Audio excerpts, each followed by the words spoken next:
It's your boy Tyson, West Coast Cowboys. I'm out here with my boy Randy G, man.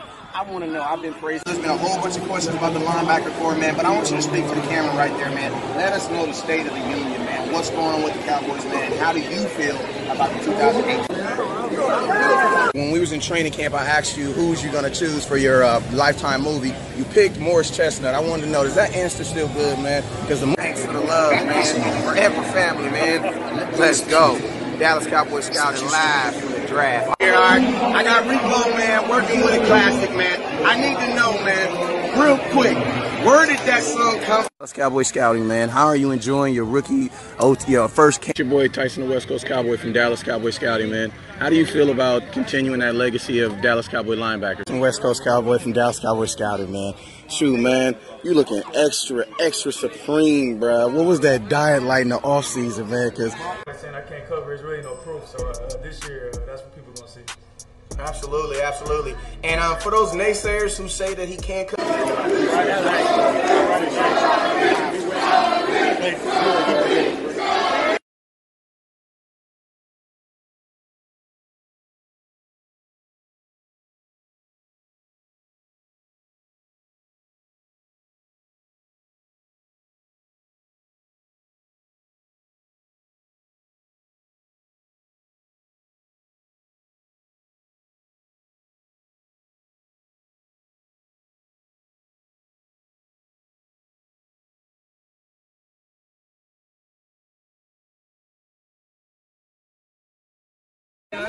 one word, what's the definition of leadership to you, brother?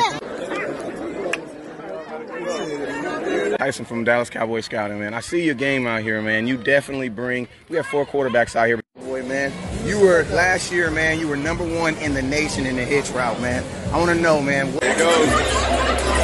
There he goes. On that final play, man, when you make that beeline, what was going through your head, man? Like, I just want to know. Man, it's Tyson, the West Coast Cowboy from Dallas. Mr. Lewis, it's West Coast from Dallas Cowboy Scouting. How you doing today, man? Man, what is your take on this rotation, man, this DB Nation, man? Cowboy from Dallas Cowboy Scouting. I want to know, because the fans want to know, this is one of the few times where the Dallas Cowboys...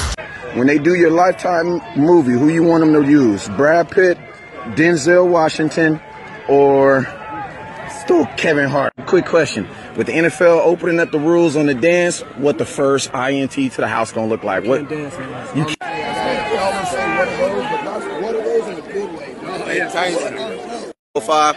Man, what we gotta do to get you back in that number 7 again? Never look down because the stars are up. How about those Cowboys?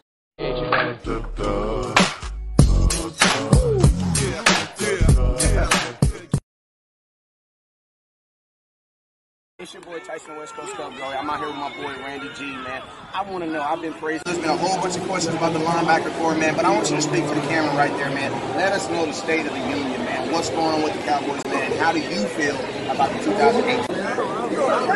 When we was in training camp, I asked you who's you going to choose for your Lifetime movie. You picked Morris Chestnut. I wanted to know, does that answer still good, man? Because thanks for the love, man.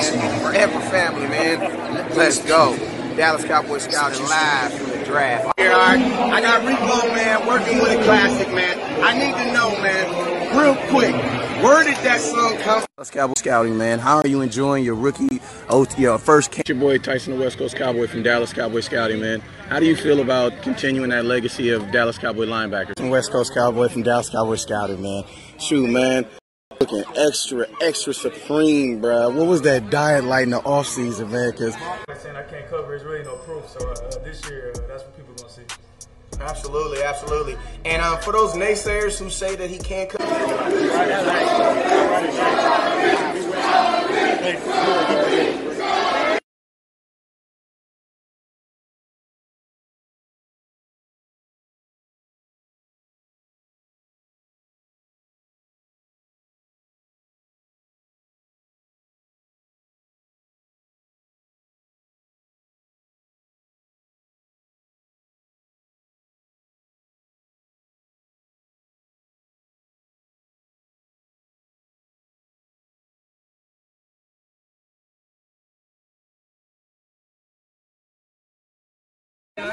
One word, what's the definition of leadership to you, brother? What's up with you guys? It is your boy West Coast. And this is the official Dallas Cowboys Christmas hangover show. Why? Because I know y'all ate all that ham, all that good turkey. I ain't gonna lie, I'm not really a turkey person myself. I'm more on that swine. But from what I heard, a lot of people had some good turkey yesterday, some good dressing. Or do y'all call it stuffing? On my side of the street, we call it dressing. You know what I'm saying? And we had two types of dressing. We had the one in the pan, and we had the one inside the actual turkey. I ain't a bigger fan of the one actually inside the turkey. It just looked kind of weird to me. But it tasted good in a mug, man. So, this is the official hangover show. So, let's get some shares real quick. And then let's jump into this show and let's start talking about some things that are kind of perplexing me this morning. Not even stuff that's perplexing me, just some stuff that's just been on my mind coming up in this next week. So before we do this, let's shout some people out in the comment box, man. So what's up with you, Matthew? Hey, Matthew, let me get a share. What up with you, Scout? E. Kush. What up with you, Alan? Let me get a share. G. Jizzle, let me get 2 shares. Dwayne Brown, what's up with you? Let me get a share. Eddie, what up with you? Hoshman, how you doing this morning, brother? Hey, am I saying your name wrong? I say your name a lot of time on my show because you're very active. I salute you for that. You should go ahead and make that push over to being a scout. But I just want to make sure I'm saying your name on here right. Star Breezy, what up with you, man? What up with you, Scout? Eddie says, media rescue score program. I have no clue what you're talking about. Hey, remember, if you do any type of advertising in this feed, it will immediately get erased. Alan, what's up with you? Gilbert, what up with you? E. Kush. Marcy, how you doing? And Stefan, how you doing? Al, someone needs to throat punch Jerry for a while. Hey, Tracy, how you doing? All right, there we go. So we got all the shares. We got all the shares up in here. So, let's take off, man. Let's talk about what we want to talk about this morning. Now, I'm going to give you guys a kind of a disclaimer. Thank you, Tracy, for sharing. I appreciate you, Miss. I'm going to give you guys a disclaimer, right? Because I try to be as open, as honest with you guys as possible. And with that, I'm going to tell y'all this. I have no desire to scout the New York Football Giants this week. I just don't. Like, we're going to play them in what? What is it? Wednesday, Thursday, Friday. We're going to play them in like 4 or 5 days. And I just have no desire to play them. I mean, not to play them, but to scout them. Now, the reason being is because, I'm going to be honest with you, win or lose, it doesn't change where the Dallas Cowboys are. As of right now, it doesn't change where the Dallas Cowboys are going to be at as far as their positioning in the NFL playoffs, unless some other things happen.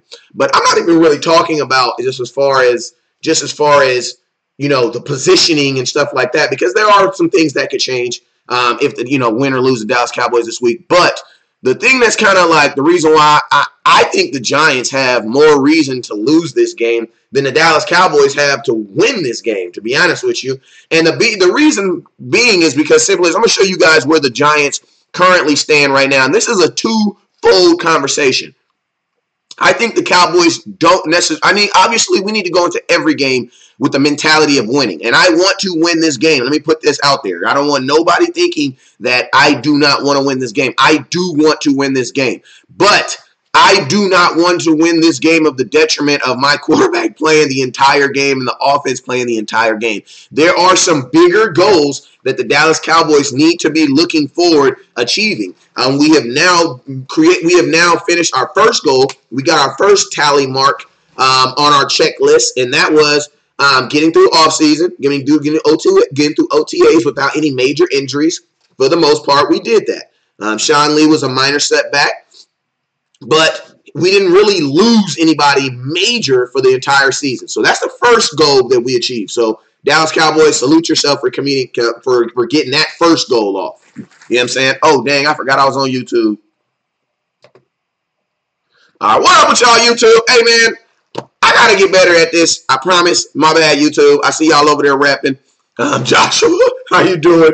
And Antonio, how y'all doing over there on YouTube? My bad, y'all. But, yeah, there are some bigger goals that the Dallas Cowboys – I mean, there's some goals that we've achieved, and now there's the ultimate goal where we're trying to get to. It's not about winning a playoff game. It's about going to the Super Bowl. Like, nobody goes to the playoffs to win a game. That's not That's a sub goal, and we're not gonna talk about sub goals more than we talk about winning the ultimate goal. And the ultimate goal from right now going forward is preparing yourself and getting yourself physically, mentally, and even spiritually. You need to talk to your pastor about the opportunity to get a Super Bowl. So everything that we do going forward needs to kind of like support that. You know what I'm saying? So first thing is this. We're going to talk about the Cowboys. Then we're going to talk about the Giants for a little bit. This is how this plays into the Cowboys is this. This is a game, this Giants game, where I think that the Dallas, not even I think, this is where I believe the Dallas Cowboys should rest some key players, some key guys. Now, my list is it's not very long, but there are some guys that are mandatory sits, I think. And this is not for a full game. There is not one person that I feel needs to be sat for an entire game except for Zach Martin. He's probably the only person who I am like okay with not even seeing him dress up. Sean Lee, if he's going to play in the playoffs, I do want to see him a little bit on this field. Tavon Austin, if he is going to play in the playoffs, I do want to see him a little bit on this field. David Irving, if you're going to come back in this generation, I do want to see you want to play in this field. Why? Because I do not want any surprises in the playoffs. I don't want to put Sean Lee on the field and halfway through a play, he's laying on the ground or I got to run out there and check on him or he's hobbling off. I don't want to see any of that. I want to know going into the playoffs what I got, what I can do with it, and how long they're going to be able to do. Why? Because spots are limited when you go to the playoffs. You know what I'm saying? So the Dallas Cowboys got to be very mindful with that. So I think this next game, obviously the first goal is to win the game, but I think the Dallas Cowboys need to take an opportunity to kind of put themselves in a better position to seize their goal. So with that, starting with the quarterback, Dak Prescott. My goals for Dak Prescott, and honestly, I'm just going to talk because I don't know what the hell Jerry Jones is going to do. I can only assume what they're going to do. Hey, we got 21 shares, man. Y'all got to do better than that. Let's look some good. We got some good information going out. We got to make sure that the Dallas Cowboy Nation gets this information. So, I'm on my job up here in my garage, freezing cold with this sweater on. If you like the sweater, hit me up. I got you. I need y'all to do your job and get them shares going, right? All right, first off, with the quarterback, this is my thoughts on my quarterback.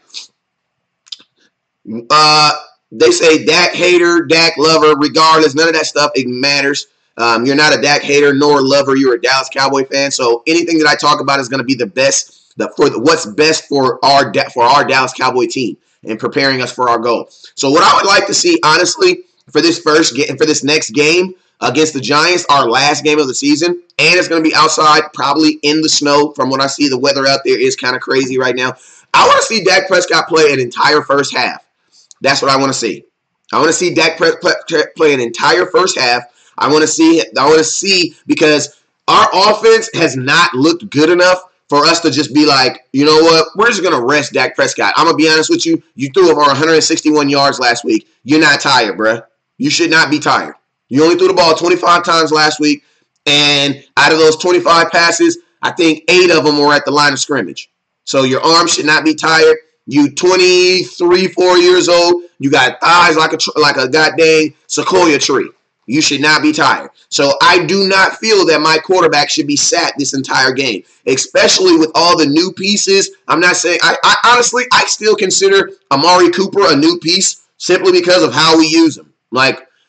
And that's probably something else we need to talk about too. We'll probably talk about that on the show after the Giants because I don't see that happening. But we always talk about feeding Zeke. The Dallas Cowboys need to stop tripping and feed Amari Cooper, for real.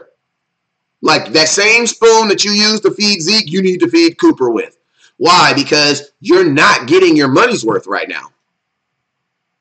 You're not getting your money's worth for Amari Cooper. He's getting his money's worth because, he's in a better situation, but for the most part, you're not getting your full money's worth with Amari Cooper. And I said, and it's so funny because there were so many people who, after Amari Cooper had the 180-yard game, hit my inbox. I remember, West Coast, you said that this wasn't a good trade. Do you like the trade? I mean, I could tell people just typed these text messages up, and they was just waiting for Amari Cooper to have a good game so they could send it to me. And I was like, I had to tell this one dude, bro, did you listen to my show? Did you actually listen to my show? Did you listen to understand, or did you listen to react? Because it's two different things. Because I tell my kids all the time, you can listen to understand, or you can listen to react. Are you listening to understand what I'm talking about, or are you just listening so that you can react to something I say? All right? Because if you listen to what I said, you listen to understand when I was talking about Amari Cooper, what I was actually saying is how the Dallas Cowboys are going to utilize him. I know what Amari Cooper was. We knew what Amari Cooper was in the draft. Like, Amari Cooper is basically we're getting what the Raiders drafted, like a good route running wide receiver. Like, he's not doing anything differently than who he was when he came in the NFL. Outside of the fact that he's probably more happier. You know what I'm saying? Like, Amari Cooper's not making any ridiculously more ridiculous play than he was making in Oakland. He's the same wide receiver. Everything that I said about Amari Cooper coming to the Dallas Cowboys was conducive on how the Dallas Cowboys are going to use him. Are we going to trade for a first-round draft pick wide receiver, give up an asset, and then use him like he's Cole Beasley?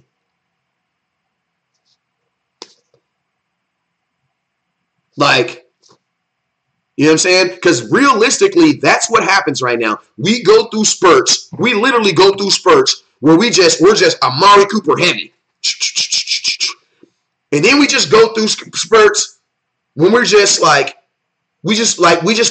that we have Cole Beasley. We just forget that we have Amari Cooper on the field. And this last game was kind of like one of those situations. Like, I never want to be in a situation where Cole Beasley and Amari Cooper have the same amount of carries. The same amount of targets. Like, there should never be that situation.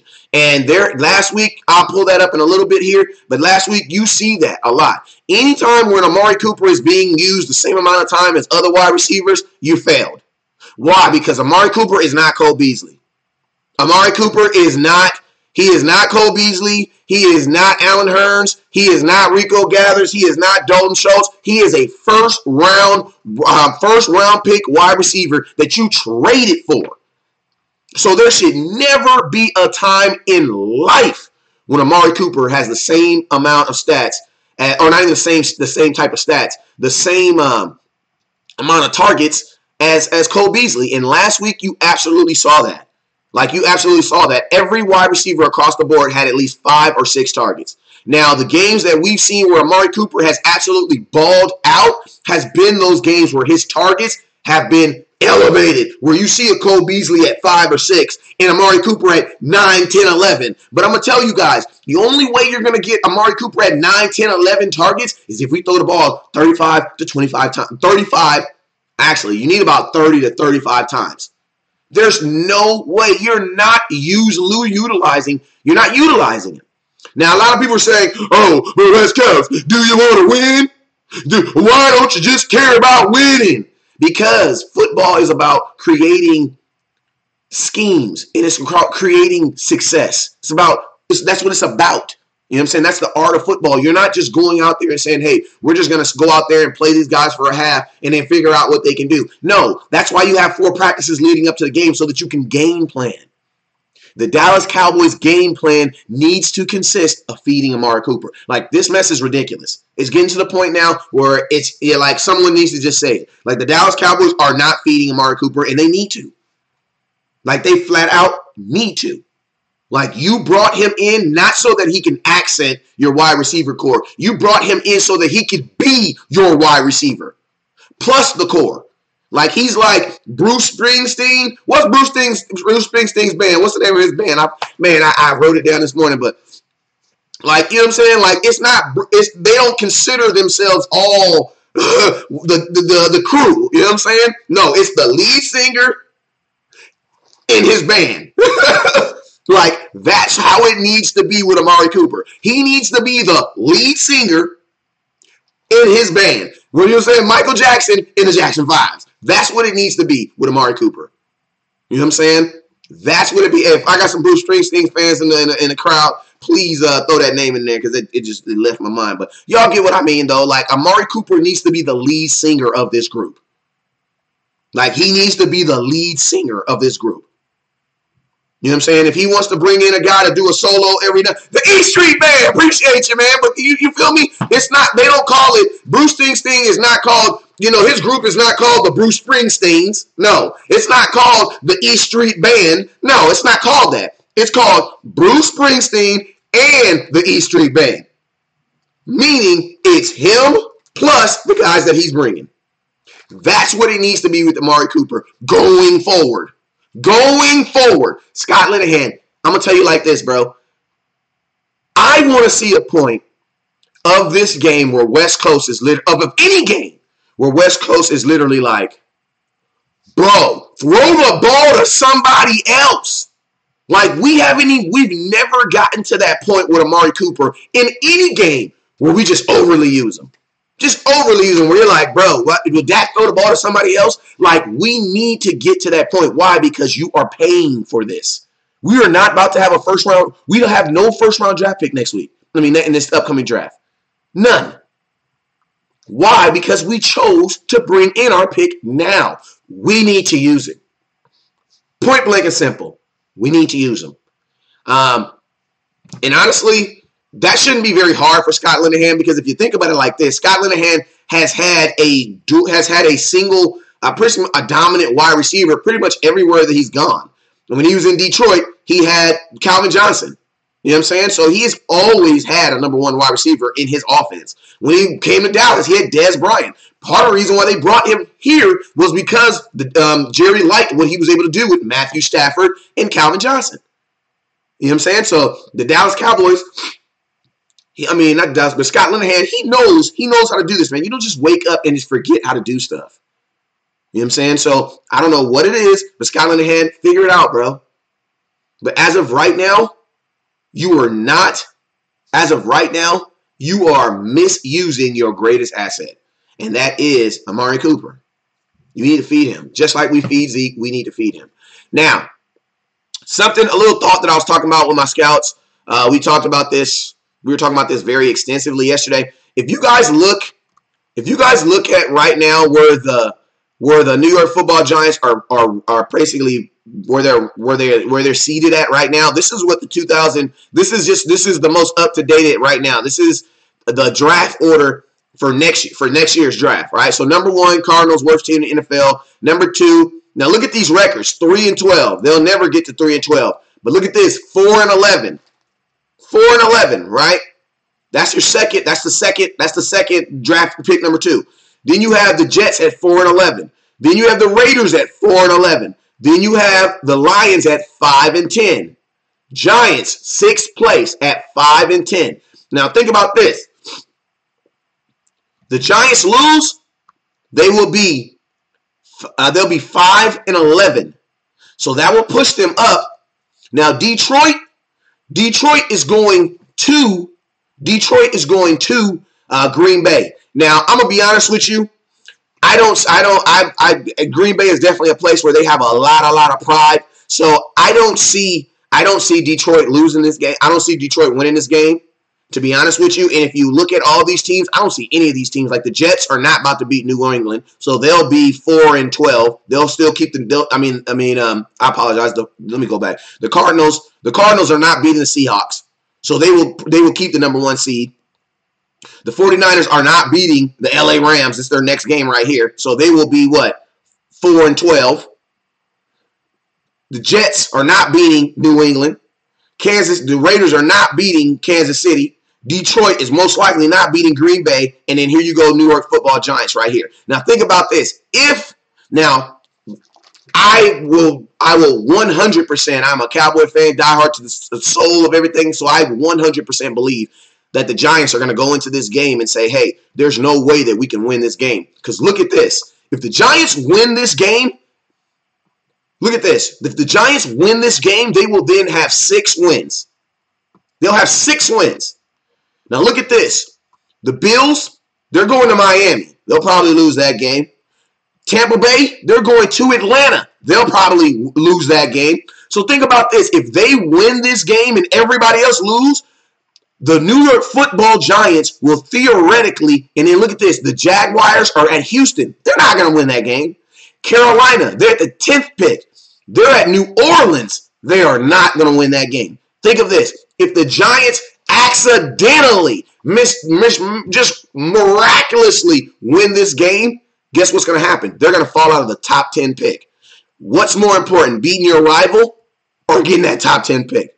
Like literally, with a 6-win season, they will literally fall all the way here. They'll be right here at 11. Now, the New York Football Giants, they know this. Now, obviously, people are saying, oh, well, we still got to go out there and handle what we handle. And I'm not trying to say that this is a gimme game. But what I'm saying is this game, with them looking for, and Eli Manning has already said that he's coming back a year. So you can scratch this quarterback need off. I think they're going to go into this draft looking for an offensive tackle or a defensive line. And where do you want to draft those guys? Quentin Nelson, drafting him in the top 10 pick. Pro Bowler. Look at all those other Bosa. Those are the type of guys that the Giants are looking for. And I know you guys don't want to hear that, but those are the type of guys that they're looking for. So honestly, it makes the New York Football Giants, if they try to come out here now, obviously they're going to play this game. Why? Because it's a rivalry game, and we are not Giants fans. We are Cowboy fans. But I'm just being honest with you guys. I'm going to show you guys, like, if they go out here and aggressively try to win this game, it would be absolutely dumb because they are going to drop at least, they're going to drop at least to pick 11. At least, because think of this. Think about this. Atlanta has to play Tampa Bay. So one of them is going to move.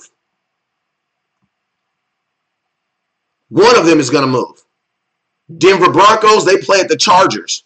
So, be honest with you, with a win, the New York Football Giants could actually drop all the way like to pick 13, pick 14, which I know they don't want to be. Because at pick 13, pick 14, you look at this season, you're like, yo, you're still taking a chance on someone. So, that's just kind of my take on the game.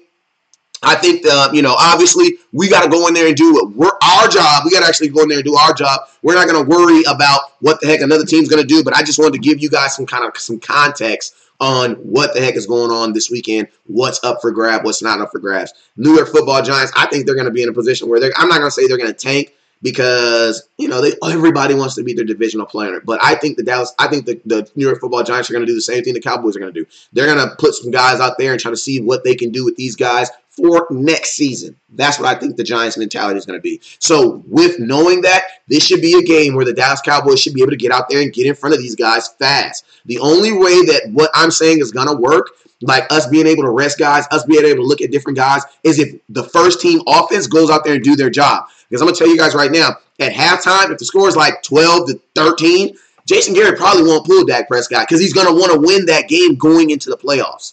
You don't want to lose going into the playoffs. Like, by no means, you don't want to lose going to the playoffs. You do not. That does not benefit your team at all. You know what I'm saying? So we have to win this game. But at the same time, you want to win it in a fashion that doesn't require your offense on the field in the fourth quarter. Like your starting offense in the fourth quarter. Now, some perks to getting this game won in the first half is this. This is a perk. I think, do you guys remember the last time Dak Prescott played near perfect? The last time Dak Prescott played near perfect. When was that? For an entire season. When was that? Anybody remember? Anybody remember? When was the last time? What season did Dak Prescott play dang near perfect? What season was that? All right, we got some smart scouts on here already. We got some smart scouts on here already. We got some smart scouts on here. Okay. So y'all, okay, so let me look at, I'm gonna show y'all, you already know I'm gonna show it to y'all anyway. So look at this guy's rookie season. Look at this. Look at Dak Prescott's rookie season. Look at his rookie season. Dak Prescott's rookie season, 311 completions, 67%, an average of 28 yards, 3,666 yards, 23 touchdowns, 4 interceptions. Now, and I'm going to tell you guys something that I just noticed. Something I just noticed right now. Oh, my God. Something I just noticed right now. Look at this. Passes. Oh, look at this. Passes over 20 yards. 38. That's almost, that's about almost a little over under 3 a game. Now, think of this, y'all. 2016 was Dak Prescott's best season of his career, probably best season of his life doing anything, right? Now, 104% QBR. Look at that right there. Y'all need to make it bigger so y'all can see. Let me see if I can make it bigger.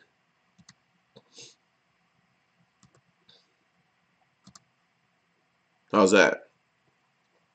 All right, so Dak Prescott's rookie season, he was dang near perfect. Now, part of the reason why I believe that Dak Prescott was perfect was because some people will say, oh, because, you know, Tony Romo was in his ear and Tony Romo was talking to him and whispering and telling him all the secrets of being a great quarterback. I'm going to be honest with you guys. I want to denounce that rumor. I absolutely do not think that Tony Romo was in Dak Prescott's ear giving him all the secrets of success on how to take his job.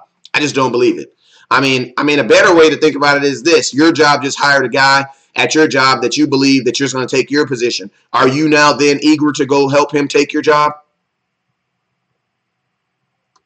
I just want to look at y'all for a minute. Like, let's just stop. Let's not even look at them as quarterbacks, football players. Let's just look at them as another manager at a Walmart that you work at. You work at Walmart. They didn't bring in this hotshot kid. Are you now about to go out of your way to train this guy so that he can then help you take your job? Okay, so now that we got the obvious out of the way, okay, no. Okay, but I'm going to tell you what I believe Tony Romo did do. I'm going to tell you what I believe Tony Romo did do for one Mr. Dak Prescott. I'm going to tell you what I believe he did do. I think, and this is a conversation, hey, man, I got to wait before I get into this because I don't.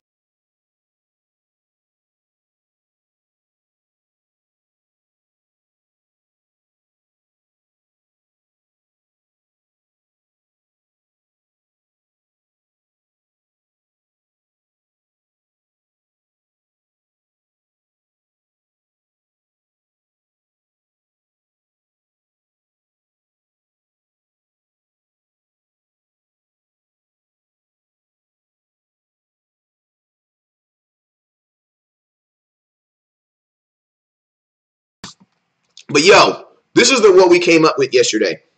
It wasn't necessarily Tony Romo in his ear giving him the secrets of success on how to do stuff so that he could have this stellar 2016 season. It wasn't really him in his ear. I'm going to tell you what it was. I'm going to tell you guys what it was. All right, what was that? Oh, my bad. I won't. I'm on that Patreon. On that Patreon one, I got to put a microphone on that one. Sorry about that. It's going to come back. It's going to come back right now. But what it really was, and this is what we came up with yesterday. I apologize for you guys. That screen didn't have a microphone on it. I won't use that again. But what it really was, and what the scouts, what we actually came up with yesterday is this. It wasn't that Tony Romo was in his ear giving him the secrets to success. It was the fact that Tony Romo was simply on the bench as competition. Like, literally, just think about this. The part of the reason why I believe Dak Prescott played so well his rookie season is because Jerry Jones almost every single week, instead of hinting that of an extension, he hinted of the fact of Tony Romo maybe coming back. Like, they never really solidified it. Even after Tony Romo's his great interview, kind of requesting the job to Dak Prescott. Even then, Jerry Jones still hinted at the fact that, guess what, man, at any time we could bring Tony Romo back. And guess what? That sheer thought in Dak Prescott's mind, knowing that, guess what, man, there is someone on this field, on this team, who can come in here and lead this team to a victory, who can come out here and play this quarterback position, it kept that mentality. It kept that edge on Dak Prescott. Now, remember, this was something that was said in regular season this year. This is something that's been said for a long time about Dak Prescott. They say what? He doesn't play well at practice. Why? Why doesn't he play well at practice? Why wouldn't someone practice well? I'm going to be honest with you. You want to know why? And they say he doesn't practice well at practice. He was better in games. The reason that being is because in a game, you actually have someone blitzing at you. You actually have someone trying to get after you, trying to sack you, trying to get you on the ground. In practice, you don't have none of that. There's no pressure. There's none of that. Guess where our quarterback thrives the best at? Guess where he had his best season? When there was an immense amount of pressure on him. And that is what? When he had a guy like Tony Romo breathing down his neck. That's when Dak Prescott went out there and played at his best. I think the Dallas Cowboys need to find a way to create some type of competition between now and the playoffs. And I'm going to tell you, a way to do it is, honestly, I know there's going to be some people that's going to disagree, but the easiest way to do it, honestly, is let Dak Prescott play for the first half of a game. Let him play for the first half of this Giants game. And then literally bring in Cooper Rush or Mike White. And the cool thing about it is, for the Dallas Cowboys, we always like win-win situations. Like, we like scenarios where we win and you win. Like, if I'm going to pay you a lot of money, it needs to benefit me. I just not going to pay you just to be paying you. You know what I'm saying? That's how Jerry Jones is. Jerry Jones loves win-win situations. Like, he likes it when you win and he wins. Now, I'm going to tell you, the Dallas Cowboys in this Giants game, I definitely think that Dak Prescott should play the first half of this game. But I also believe that at some point in this second half of this Giants game, that Cooper Rush should come in. The reason why I say Cooper Rush is because you need to start simulating situations that can happen in the playoffs. Not talking about Dak Prescott not playing bad. I'm talking about Dak Prescott getting hurt. You know what I'm saying? That's just real life. Think of this. I'm going to be honest with you. In the playoffs, there are going to be more must-win situations like, bro, this is a 3rd and 2. We have to get this. There is no we can play better next week. If we don't get this right now, we can, you know what I'm saying? There's going to be those type of situations. So in the playoffs, I'm expecting Dak Prescott to run the ball more. I'm expecting them to do whatever they have to do to get the points, to get the win, to get whatever they got to do. And that's gonna insist of Dak Prescott running the ball more. So the Dallas Cowboys, we need to simulate those type of situations. What if Dak Prescott gets hurt? Is our backup quarterback ready to go? Because you can't go in a free agent and be like, oh, you want to go play a quarterback? You want to go play quarterback in the playoffs? Come on. You don't do that. You're not going to do that. You're not going to go get a free agent quarterback off the street and let him play quarterback for you in the playoffs. It's not going to happen. You're going to ride with that dude that's behind him. So guess what? Think about this. Imagine if Cooper Rush goes out there and plays well in that second half. Now, obviously, we're not advocating for him to take a position, take Dak's job. Hell no. My one cuss word of the year. No. Probably of the year. Last one of the year. No, absolutely not. I don't want to see him go out there and ball so that he can take Dak Prescott's position. What I want to do is I want Cooper Rush, to go out there and ball so that Dak Prescott can be like, I'm trying to get paid this offseason. You know what? There's a dude on this fit. There's a backup on this team that's pretty darn good. You know what? Let me go to beast mode real quick. Let me see if, all right, Cooper Rush, let me see if you can come up here with me. That's what I want, Dak Prescott. That's what I want to happen in this situation. Why? Because the last time Dak Prescott had someone behind him who he thought, not even thought, let's be real. Do we honestly think that Tony Romo and Dak Prescott were at the same practice and Dak Prescott looked better than Tony Romo in practice? Absolutely not. So we can guarantee that Dak Prescott knew in his mind that if Tony Romo gets on this field at any point, he's going to take my job. And you know what he did? That made him elevate his game. And that's what I want to see. I want the Dallas Cowboys to do something to do something to spark a gene of competition to incite some better play and some better decision making. We've pretty much done everything that we basically could. We didn't change out the receivers. We didn't do the wide receiver by committee. We didn't do this, that, and the other third. I'm going to be honest with you. The fact that my quarterback threw for 161 yards in a must-win game, that scares me. Now, I don't give a damn what nobody says. We can get on here and be all facetious as we want to, but that scared me. That scared me. That had me lightweight, and I'll be honest with you, even my scouts will tell you, after we won that NFC Championship, divisional game, not divisional game, but after we won the NFC division against the Tampa Bay Buccaneers, my scouts will tell you, man, I wasn't on their old negative nanny, but I just didn't feel the way I felt in 2016. I don't know why. Still trying to figure it out. But I remember 2016, I jumped out the car, went running around in a circle in the parking lot. I got that video up here. You can watch it if you want, but I didn't feel the same way. I still felt like there was so much stuff that we needed to fix before the playoffs started. So it's just like, I'm still trying to figure out ways between me and the scouts on how to get this kid to play better. You know what I'm saying? Because at the end of the day, it's not about replacing him. It's not about getting some new guy. It's not about none of that. It's about getting the guy who's starting to play better. Because I'm going to be honest with you, that's not the only catalyst that I can see in my head that can stop the Dallas Cowboys from taking a long run into this playoffs.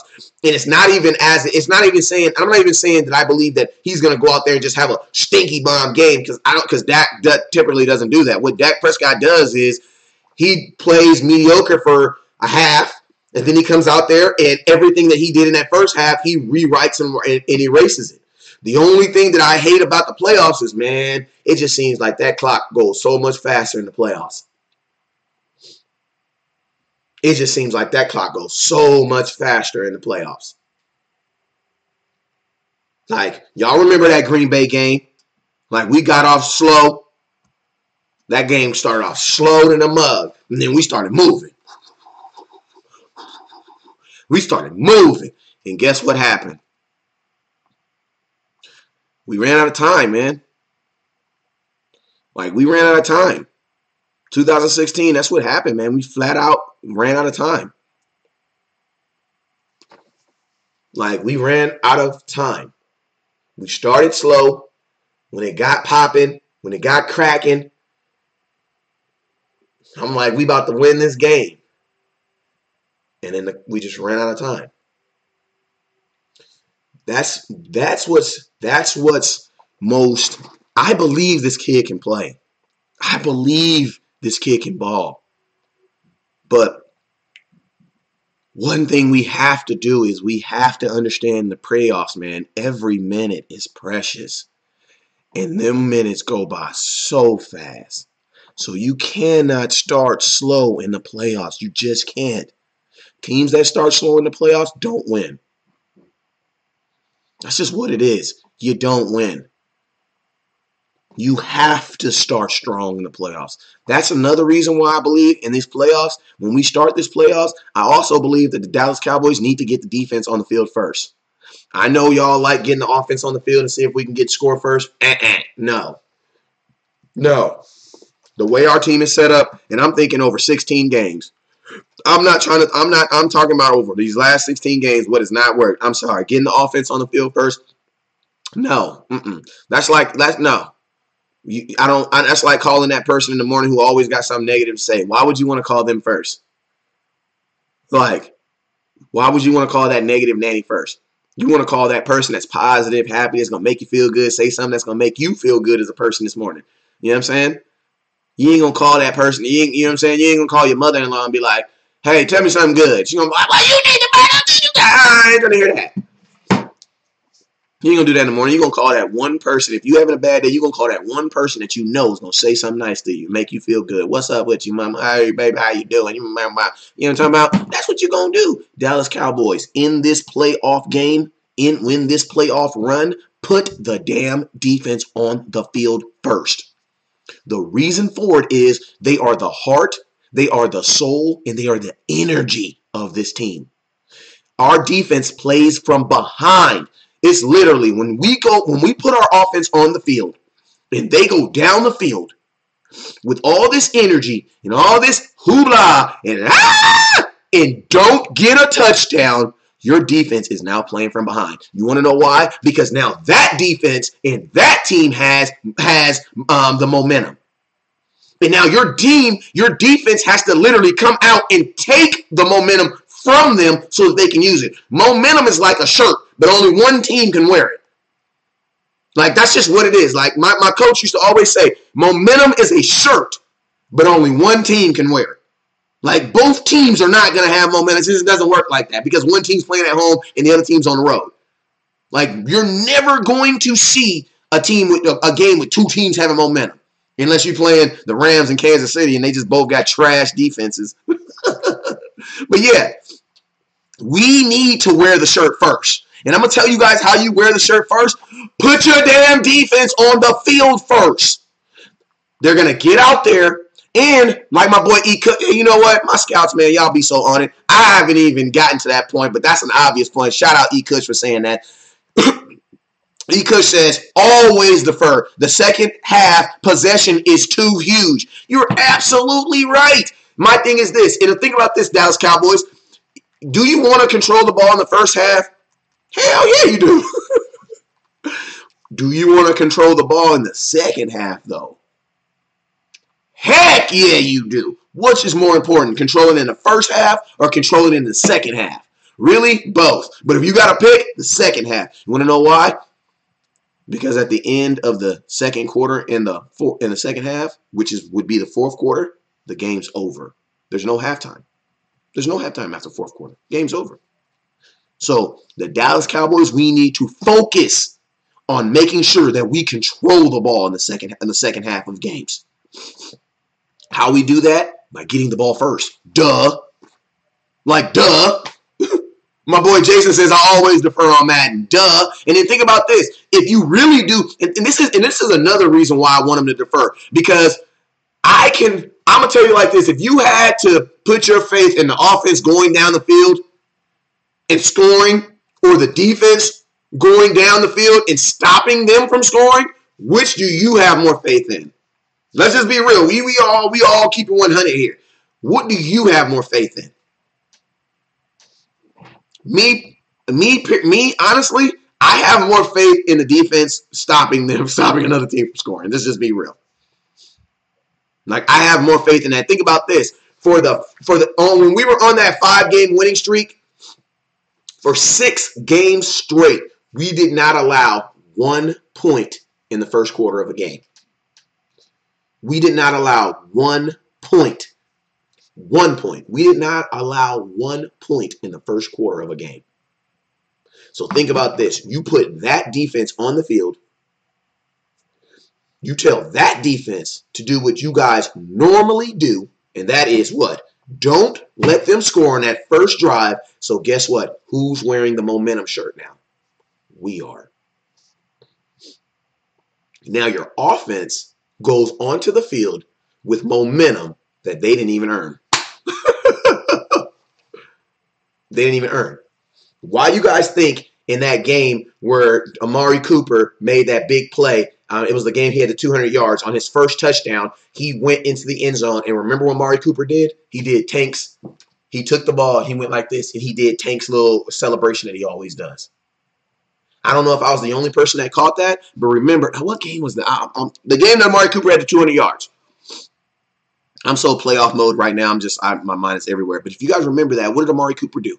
And then on the Dallas Cowboys sidelines, the first thing Tank does is run over there and he hugs him. He says, man, thank you for the love. Do you know what that was? That was the offense telling the defense, thank you.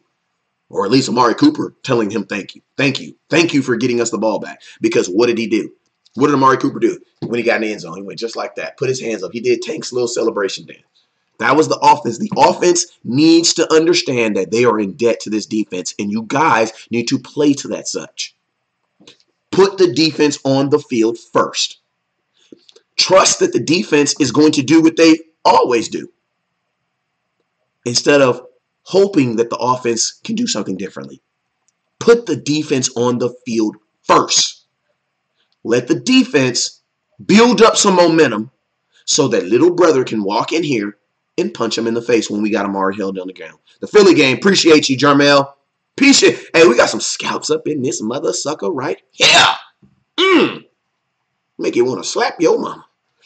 That's a funny term. No disrespect. You know what I'm saying? I ain't gonna take 6 games. But y'all know what I'm talking about. Verpy, I see Verpy talk. Verpy, what's up with you? I see you.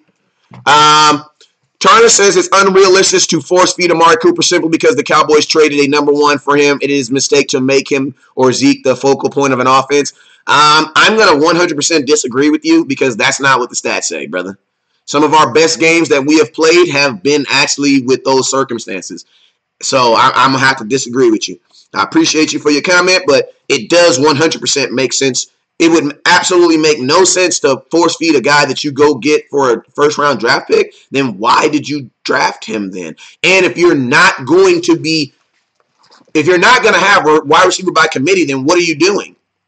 There's only two things you can do in football. You're either going to have a number one dominant wide receiver, or you're going to have wide receiver by committee. They've already said that wide receiver by committee did not work. So what else are you going to do? That makes no sense. That makes absolutely no sense. But yo, what up with you, D'Angelo? Nick? Hey, but I appreciate your comment. What up with you, Solar, a.k.a. Mr. Cowboy? I see you, man. Joshua, what's up with you? Antonio, we run the rest. Keep punching. I heard that. So, yeah, so those are my thoughts on this upcoming game. I definitely want to see Cooper Rush play at some point in the second half. Why? Because I want to put a Dak Prescott as a diamond. Well, guess what? Where are diamonds made? Diamonds are made in the dirt in pressure. So guess what? He plays his best when there is pressure on him. So guess what? The Dallas Cowboys create some natural pressure by letting somebody else play. Let him play the second half. See what he does. And the cool thing about it is, I'm going to tell you guys something too. The cool thing about it is you can only dress 47 people out there, so it won't be like a playoff. It won't be like a preseason game where he'll be out there like with a bunch of guys that you will never see in Dallas Cowboy uniforms with. No, he'll be out there with Amari Cooper and Joe Looney, and he won't be out there with Ezekiel Elliott because he's the only person I want to see. Ezekiel Elliott, I want him for a series, and then he's done. You know what I'm saying? I want him to run for a series, and he's done. You know what I'm saying? But other than that, Cooper Rush going to be out there with the starting offense because you can't have three offenses in a regular season game because you can only dress 47 people. So you're gonna be able to see what he can do, and I think that within itself will be enough to try to help Dak Prescott take him to that next level because just from what we've seen. So, and then secondly, like I was saying, also when we start these games, I want to see the Dallas Cowboys, like I said, put the defense on the field first. You know what I'm saying? Allow your offense to live in some momentum that they didn't earn. Like literally, they will be on the field living and thriving in some momentum that they did not earn. Why? Because the defense will have earned it. And the cool thing about it is, guess what? They all on the same team. Alan said there's always pressure on him to be more accurate and get rid of the ball. Yeah, there is, but I'm going to be honest with you. If a wife told a husband, I'm going to forgive you if you cheat at least once, I'm not saying he's going to, but I'm just saying you kind of gave him the right to not do better. You know, you kind of lowered the expectation. The expectation is supposed to be greatness, not mediocre. You know what I'm saying? When you tell someone you're going to extend them regardless, you kind of take away that whole competition. Like a guy is supposed to work for a relationship, not feel like he's already earned it. You know what I'm saying? Like, think about this. He didn't even say that about Tank. He didn't say that about Tank. He didn't say that about Zeke. Like, he didn't say that about Joe Looney, who I think is playing out of his mind for considering this what he's doing. He didn't say that about nobody. He said that about Dak Prescott, and that was it.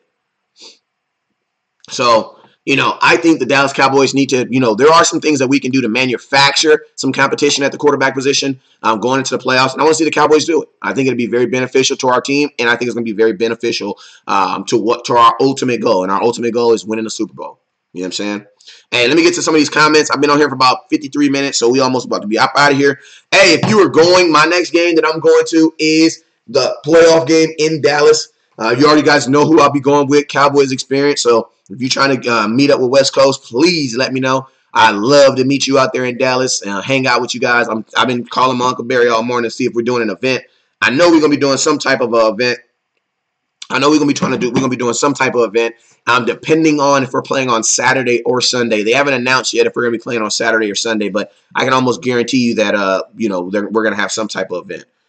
Look like we got a question in here. Let me take this question before I get up out of here. Marva said, time with a concern for Jones. How much time Romo got left on his mind? The days of Arcelor was not an option. Hurt the brand, which is only in Jones' pockets. That Mike was thinking Dak need pressure on his job coming to him to get to the next level. He's too comfortable. Absolutely. Good, great point. Verpy said, question is, will he rest? Who be asking? Who you asking me about? It's who be asking me about. I'll give you a straight answer if you let me know who you're talking about. Andre says, I know would have been a good addition to our safeties. I think you guys are talking about the DJ kid. He got picked up by the Cardinals. And the funny thing about it is, it was the Cardinals or 49ers. But I think it was the Cardinals. If it was the Cardinals had the first pick in the waiver. Like, they were the first. So, like, he was a Pro Bowler, though. And then think about this. The Cardinals lost Tyrann Mathieu to free agency. Well, they released him. You know what I'm saying? So, it was kind of, it 100% made sense for them to do it because they just lost Tyrann Mathieu. And then they get to replace him with a Pro Bowler who's younger. So, it was a good move for Carolina. It was a good move for Arizona. Okay, you asking about Zeke. I think Zeke should play a series. I think Zeke should play a series and a half. And that's about it. You called up Darius Jackson, so it sounds like you are going to have some. You already know what Zeke's going to do. You know what I'm saying? You already know what Zeke's going to do. You know what I'm saying? If we can't run the ball without Zeke, then that means we're not a running team. You know what I'm saying? Because a running team should be able to run the ball regardless of who's back there. Why? Because the running starts up front with your offensive line. Like, a running back doesn't determine if you're a running team. Your offensive line is what determines if you're a running team. You know what I'm saying? Hence, the Giants, Ezekiel Elliott had one game under 50 yards. Saquon Barkley had like 5. He had like 5 games under 50 yards. Why? Because they're not a running team. They got a running back. They're not a running team. You know what I'm saying? I don't know we won't really know what day we're playing. Honestly, trust me, I am working honestly trying to figure out any way on how I can find out what day we gonna play because freaking I gotta get my tickets. And I'm gonna keep it real. If I can get out of here, if I can fly to Dallas, if we play, I don't want to play on Saturday. Why? Because that means I don't know how we'll do an event because most people work on Sunday. On Friday. I would rather us play on Sunday. And then, we can have a Cowboys Experience event on Saturday. And that'll be pretty dope. And I can leave out of there on Monday. But I don't know. As soon as we do know, we really won't even know until Sunday night. Matthew says, I bet he plays a half. I can see that. Alan says we have salary cap to pick up on free agents since we don't have a first round pick, since we have some folks to play. Hey, that is a phenomenal point. Alan. And that's actually something we talked about in our chat box with the scouts. That is a phenomenal point. That the fact that, guess what? Since the Dallas Cowboys don't have to pay a first round pick in next year's draft, we can go get a big free agent. We can go get one regardless because we got the money. But think about this: we don't have to pay a first round draft pick and a freaking well, technically you do. I can't 100 wholeheartedly agree on that because you're going to have to pay Amari Cooper $13 million next year. And that's actually more than what a first round draft pick would make in his first year. This year he's only making like $800,000. But next year, I can show it to you too. Next year, Amari Cooper's going to make like $13 million if I'm not mistaken. I said 13,000. I don't know. They fined him 13,000. They don't make that. All right, let me show y'all real quick. So technically, we will. Technically, we will. Let's see.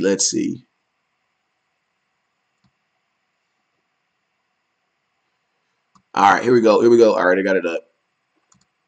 All right, so I'm gonna let y'all look at this real quick. So. That was a great point. That was a good point. Oh, I hate when it does that. But this is what you're looking at right now. He's gonna make $14 million next year. So technically you are paying him. Because we got to remember, that's $14 million at the wide receiver position that we weren't paying last year. Why? Because we let Dez go, and everybody that was a wide receiver on our team was under like $6 million. That's why I also believe that the Dallas Cowboys will extend Amari Cooper. There's no way Jerry Jones is going to give him $13 million. So I definitely think that they're gonna probably extend him in this offseason and get that number under $10 million. They got to. So yeah. I mean, that was a good thought though. I appreciate you, Alan, for dropping that in there. But yeah, I think they're definitely gonna have to extend him. They're definitely gonna have to extend him in the offseason because there's no way you're gonna give him $14 million. Like financially, that would make. I mean, I'm not holding this against Amari Cooper, but they're gonna say this excuse right here. Well, Amari, we gotta see what you can do for a whole 16 games before we can pay you damn near $1 million a game. That's how rich people think. Like they're gonna be like, yes, we remember all that, but there's no way they're gonna pay him $13 million. And then think about this: if you do pay him that $13 million, he is immediately a free agent the very next year. Immediately. So you're literally gonna have him borrow him for a year, and then you're gonna give up a first round pick to have him for a year and a half. Nah, that doesn't make sense. That doesn't make sense. So I think the Dallas Cowboys in this offseason, they will extend him. They'll get this down to probably like 13. They'll probably get it down to like 8. Give him a signing bonus of probably like 7 or 8. No, they'll probably give him a signing bonus of like 20. Signing bonuses are usually big, so they can stay away from the guaranteed money. Probably give him a signing bonus of like $20 million, between $13 and $20 million, I think. And then you got to think he's 25 years old, so that's a good move, man. That was a good move. Ricky Star Breezy says, give him the contract now. Shoot, man, I'm okay with that. I don't know who this guy is talking in my show. But yeah, it says Amari Cooper, he signed a 4-year deal worth $22 million. And he's getting a $14 million signing bonus. So that was his rookie deal. So I would assume that signing bonus is going to be about 20. But yeah, that's what I can see the Cowboys doing in the offseason. Definitely re-signing him because there's no way you're going to let him play on that $14 million. That is a whole lot of money for one year. That's damn near, if I'm not mistaken, that's almost more than the actual franchise tender. And think about this: if he does play on it, he's gonna be a free agent the very next year. There's no way you trade for a guy, give up a first-round draft pick to not guarantee that he's going to play for you at least 5 years. Why? Because if you draft a wide receiver in the first round, there is almost a guarantee that you'll have him for 5 years. Why? Because you're going to get him for 4 years, and then you have the 5th-year option. So this is a 5-year plan with Amari Cooper, at least 4, because you got to get out of what you mean. If you're treating him like a first-round pick, how long would you have a first-round pick? You have a first-round pick for what? 5 years. Unless you don't extend them. But yeah, man. This is your boy, West Coast, man. I've been on here for an hour and 20 minutes. I appreciate everybody that's rocked with me this entire time. You already know my slogan, man. If you know more about football, then guess what? I need you. Hey, I'm going to do a show later on tonight, too. So make sure you guys tune in. It'll be after I do finish Wednesday for me, so I'm like in the middle of the thick of it. So as soon as I get everything kind of cooled down, we're going to have a show, man. Get it popping back on here. I want to have some friends on here, man. I want to talk to somebody. So we'll see if I can get some more scouts on here and see if they can chop it up with me for a little bit. But, yo, y'all already know what it is. Andrew, keep it real, Andrew. I didn't like the way you put that like that. That was kind of straight to the point. He says Cooper hasn't shown us anything yet just because he caught a couple of long passes. That is the way I believe that Cooper has shown us some stuff. But I'm gonna be honest with you, that is the attitude Jerry Jones is gonna use when they're thinking about giving him that $14 million for 1 year. That will never happen. I will go to Texas and slap Jerry if he does that. That will never happen. Never. Because what if he get hurt?